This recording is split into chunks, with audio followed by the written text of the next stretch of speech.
আপনি কি আমার ব্যাগ থেকে টাকা সরাইছেন?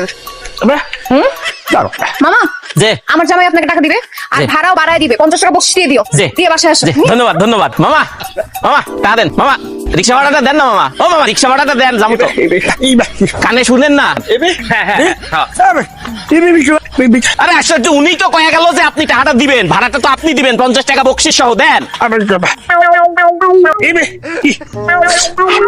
বিড়ি তো আমি খাই না মামা, মামা আমি সিগারেট খাই, বেনসন সিগারেট। আরে মামা কি বুঝতেছেন না আপনি আমার কথা? আমার ভাড়াটা দেন, আমার ভাড়া দেন। আপনার সঙ্গে কিন্তু ভালোভাবে কথা কইতেছে, আপনি টাকাটা দিবেন কি না কন?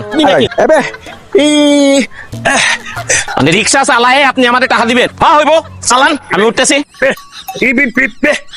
আমি এই রিক্সা ঠেলুম, আপনি বসে থাকবেন। এই মিয়া, এই ফাজলামো পাইছেন নাকি আমার সাথে? ভাইকমো করেন একেবারে কিন্তু এনে বাইরে। আরে স্যার দেখেন তো, উনি আর ওনার ওই আমার রিক্সায় করে আইছে, এনে আমার ভাড়া না দিয়ে একটা বিড়ি দিতেছে। ধর মিয়া, আচ্ছা আচ্ছা, কত কত ভাড়া? ভাড়া হয়েছে 50 টাকা আর বকশিস 50। 50 250। না না বকশিস ম্যাডাম কয়ে গেছে 50। আসো জামাই।